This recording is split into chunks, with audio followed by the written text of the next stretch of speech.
Aglaonemas के पौधे के लिए सर्दियों का समय सबसे ज़्यादा मुश्किल का समय रहते हैं। इस समय अगर आप इस पौधे की ध्यान अच्छे से नहीं रखोगे तो आपके पौधे सर्दियों में ख़राब हो सकते हैं, मर सकते हैं। ये मैं खुद की एक्सपीरियंस से बता रही हूँ, क्योंकि मैंने जब पहले एग्लोनिमास को अपने गार्डन में ऐड किए थे, कुछ पौधे मेरे भी ख़राब हुए थे सर्दियों में। कुछ बातों का ध्यान मैंने नहीं रखा था, उसी के कारण से मेरे हेल्दी ग्रो करने वाले पौधे भी मर गए थे। तो ख़ास ध्यान रखने हैं सर्दियों में। मेरे एक्सपीरियंस आपसे शेयर करूंगी और बताऊंगी कि किस तरीके से आपको सर्दियों में इन एग्लोनिमास के पौधे का ध्यान रखने हैं, क्योंकि दोस्तों एग्लोनिमा के जो पौधे हैं वो खूबसूरती के साथ साथ थोड़ी सी महंगे भी होते हैं। तो ये पौधे जब भी ख़राब हो जाते हैं हमें बहुत ज़्यादा दुख होते हैं। हम लास्ट तक कोशिश करते हैं पौधे को बचाने की, लेकिन अगर पूरी तरीके से इस पर फंगस लग जाती है, कुछ बैक्टीरियल प्रॉब्लम भी आ जाते हैं, तब आप जितना भी कोशिश कर लो आपके पौधे नहीं बच सकते हैं, ख़राब हो ही जाते हैं। ख़ास करके मैंने देखा है कि सर्दियों में एग्लोनिमास के पौधे सर्वाइव नहीं कर पाते हैं, मर जाते हैं। तो क्या बातें हैं जिनकी आपको ध्यान रखने हैं। अगर आप उन बातों का ध्यान रखते हो तो आपकी एक भी पौधे ख़राब नहीं होंगे, पौधे बिल्कुल सर्वाइव कर जाएंगे सर्दियों में।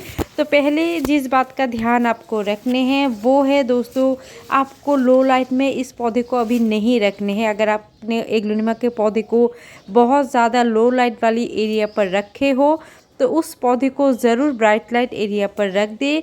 अगर उस जगह पर सुबह की या फिर शाम की 1-2 घंटे की धूप पड़ती है पौधे के अंदर, तब तो सबसे ज़्यादा अच्छी बात होगी। लेकिन अगर धूप नहीं पड़ती है तो कोई बात नहीं, आप ब्राइट लाइट पर पौधे को रखना है। उसके बाद दोस्तों इस समय पर बिल्कुल भी कोई भी खाद या फिर फर्टिलाइज़र आपके पौधे के अंदर नहीं देने हैं। इस बात का आपको ध्यान रखना है, बिल्कुल भी कोई भी फर्टिलाइज़र इस समय पर नहीं देने हैं। जब तक फरवरी ना आए तब तक बिल्कुल भी कोई भी फर्टिलाइज़र इस पर नहीं देने हैं।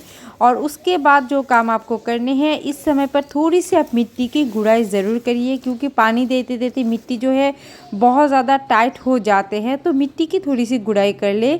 उससे क्या होगा कि एग्लोनिमा के पौधे के जो रूट्स है, रूट्स पर बहुत अच्छी हवा और लाइट लगेगी, तो पौधे ख़राब होने का चांस भी कम हो जाते हैं। और साथ ही साथ दोस्तों आप महीने में एक बार कोई भी फंगिसाइड ज़रूर दे दें पौधे के अंदर।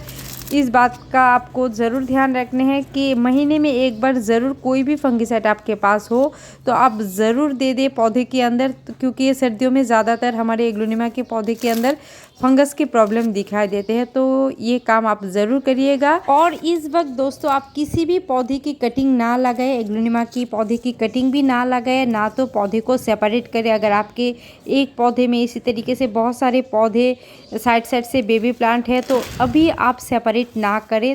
जब तक फरवरी मार्च ना आए तब तक आपको सेपरेट नहीं करने हैं, जैसे है वैसे ही आप रहने दें।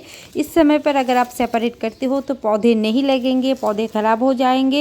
तो इस समय पर रिपोर्टिंग, शिफ्टिंग या फिर कटिंग लगाना, पौधे को सेपरेट करना, ये सारे काम आपको बंद रखने होंगे। उसके बाद जिस बात का आपको ध्यान रखने हैं वो है पानी देने की। सर्दियों में जब भी आप पानी दें बहुत ही सोच समझ कर पानी दें, क्योंकि दोस्तों अगर पानी ज़्यादा आप डाल देते हो फंगस तुरंत लग जाते हैं, पौधे तुरंत से ख़राब होने लगेंगे।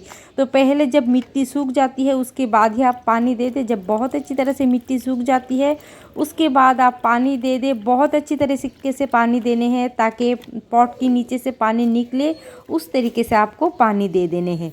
पानी देने के बाद आपको देखना है, अब दूसरी बार पानी देने से पहले आप ज़रूर देखें मिट्टी बहुत अच्छी तरीके से सूखनी चाहिए। अगर ऊपर से भी आप देख रहे हो कि मिट्टी सूख गई है, उसके बाद भी आप 2-3 दिन रख सकते हो, उसके बाद आप पानी दे सकते हो। लगातार पानी बिल्कुल भी ना दे, इस बात का खास ध्यान आपको रखने हैं। और पानी देने के साथ साथ दोस्तों और एक काम आपको करने हैं वो है मिस्टिंग करनी है, मतलब कि कोई भी स्प्रे की मदद से इसकी पत्तियों पर आपको पानी हमेशा से देने हैं। और देखिए जो सर्दियों का समय है बहुत ही ड्राई सीजन रहते हैं, समय पर पत्तियों पर जो मॉइस्चर है वो भी चली जाती है। तो इसी के कारण से हमेशा आप मिस्टिंग करिए। मिस्टिंग करने से पौधों की जो पत्तियां है उस पर धूल भी नहीं जमते हैं और हमेशा ही शाइनी रहते हैं और मॉइस्चर भी मेंटेन रहते हैं।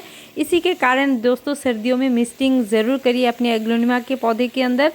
और यहाँ पर दोस्तों देखिए कुछ पत्तियाँ आपको नज़र आएंगी येलो होते हुए, तो घबराने वाली बात नहीं है।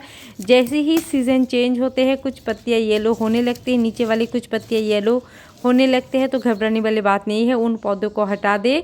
और एग्लोनिमा के अंदर अगर इस तरीके से कलियाँ बन रही है तो आप ज़रूर से हटा दें, क्योंकि ये कलियाँ कुछ काम में नहीं आते हैं, पौधे की एनर्जी लेते रहते हैं, तो इनको ज़रूर से हटा दें। उसके बाद दोस्तों इस समय पर आपको पौधे की जो ग्रोथ है बहुत ही स्लो नज़र आएंगी, तो घबराने वाली बात बिल्कुल नहीं है।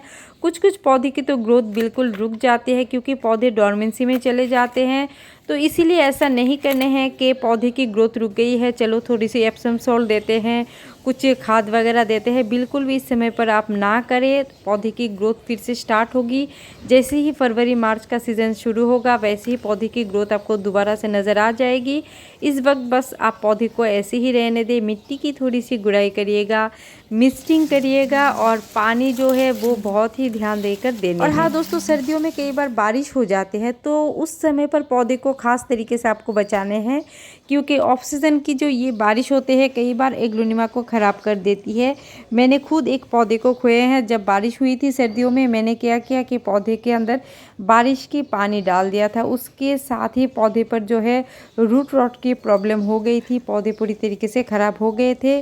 तो इस बात का आपको ध्यान रखिए कि बारिश जब भी हो, पहली बारिश आप थोड़ी सी दे सकते हो, लेकिन अगर 2-3 दिन बारिश हो रही है तो पौधे को ज़रूर से हटा दें, नहीं तो आपके पौधे ख़राब हो ही जाएंगे। तो बस दोस्तों इन्हीं कुछ बातों का ध्यान आपको रखने हैं सर्दियों में, तो आपके एग्लोनिमा के पौधे ख़राब नहीं होंगे। अगर और भी कुछ जानने हैं तो कमेंट करिएगा। मिलते हैं दोस्तों और एक वीडियो पर और एक नए टॉपिक के साथ, तब तक के लिए बाय बाय दोस्तों।